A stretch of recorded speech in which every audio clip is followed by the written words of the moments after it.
تحديث جديد ومعاه باكج عقود ترشيح. كل لاعب فيهم عنده طاقات مميزة، اللاعبين كلهم متكاملين. طب من النظر الاولى كده هتقول مفيش غير كانسيلو وألابا الموجودين في الباك، بس لا، اللعيبه كلها جامده قوي وانا شفت الطاقات بتاعها. انا بتكلمش هنا على الريت بتاع الاجمالي بتاع اللاعبين، انا بتكلم على الطاقات الداخليه لكل لاعب.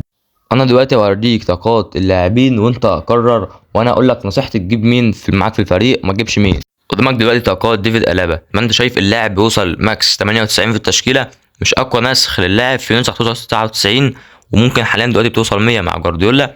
زي ما انت شايف طاقاته المتكامله، عنده تحكم في الكره 78، مراوغه 72، استحواذ في مساحات ضيقه 76، مع انه لاعب سي بي وبيلعب ال بي، بيلعب في مركزين، وعنده سرعه 82، تسارع 78، عنده فوق حاجات كلها فوق 70. زي ما انت شايف اهو 80 84.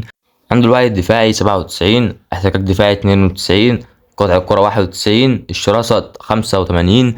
اللاعب متكامل، طاقات هجومية طاقات دفاعية، اللاعب متكامل. انا بقول ما قلت لك اهو اللاعب ماكس 98 في التشكيلة. انا ما بتكلمش على الريت بتاع اللاعب، الباكج كله نفس الحوار، الطاقات الداخلية بكل لاعب طاقاتهم جامدين قوي. بس لو هنتكلم على الريت، مش اقوى لاعبين في الريت. ندخل بقى على كانسيلو، النسخة ديت مش اقوى حاجة. انا بقول لك اهو لو معكش نسخ لكانسيلو هتفيدك، بس لو معاك نسخ تانية حرفيا اي نسخة منه، نجوم اسبوع، دوري ابطال، اي نسخة تانية، النسخة دي مش هتفيدك نهائي.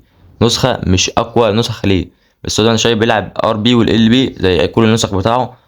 الطاقات بتاعه متكاملة كالعادة، عنده تحكم في الكورة 86، مراوغة 88، عنده كل الطاقات بتاعه فوق ال 80، عنده قوة تحمل 93. انا معايا نسخة 98 في التشكيلة، نسخة بتاع نجوم اسبوع، نسخة مش قوية خالص، بس النسخة اللي معايا دي اقوى من ديت. اي نسخه هتجيبها كانسيلو تبقى اقوى من ديت. خلينا بقى في اللعبه ونشوف هنجيب مين. انا عن وريتك الطاقات، كانسيلو ابعد عنه خالص. هو لاعب لو معكش اي نسخه ليه ممكن تجيبه، تفكر تجيبه، بس لو انت معاك نسخ ما تجيبوش خالص، ما تفكرش فيه. بالنسبه بقى لبقيه اللاعبين، انا قلت لك ان هم طاقتهم مميزين. يعني مثلا عندك اللاعب اللي جنب كانسيلو ده، اللاعب ده حرفيا جبار، بيلعب جوكر هجوم، بيلعب في كل مراكز الهجوم حرفيا ما عدا السي اف، واسلوبه كريتيف بلاي ميكر، وما ادراك بقى بالاسلوب ده. هتتكلم عن الطاقات، طاقات متكامله. هتتكلم عن المهارات، اي مهاره تحتاجها في الهجوم، اي مهاره تعرف تعملها هتلاقي عنده.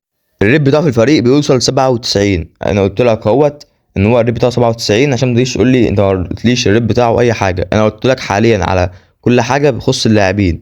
انت شايف عندك ديفيد ألابا، انا هشتري ديفيد ألابا، انا ما عنديش ولا نسخه ليه، فانا هجيبه. وانا كده دلوقتي هجيب ديفيد ألابا. كانسيلو قلت لك عليه كل حاجه، اللاعب اللي جنبه قلت لك عليه كل حاجه. الصف الاول كله لاعبين مميزين، اللعيبه اللي تحت دي ما تفكرش تجيب اي حد فيهم. حرفيا اي لاعب من اللي تحت من الصف التاني ما تفكرش تجيب اي حد فيهم. نيجي كده لعبه معانا في التشكيله، نحط مثلا بدل مين، هاتوا بدل تيو هرنانديز، ونشوف هياخد قد ايه تطويرات.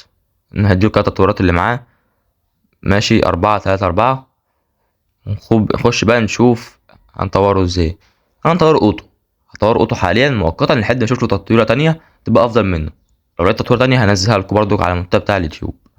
ما انت شايف 98 اللاعب طاقته جباره، وما انت شايف قلت لك في البرنامج 98 ودي 98 نفس الطاقات ونفس كل حاجه. انا قلت لك على كل حاجه بخصوص اللاعبين لسه نازلين في عقود الترشيح، فانت قرر بقى شوف هتجيب مين وما تجيبش مين ومين اللي ناقصك. بس دي كان فيديو النهارده، متنساش لايك شير الفيديو، حشر في القناه، فعل زر الجرس. اشوفكم الفيديو جاب صحه وسلامه، سلام.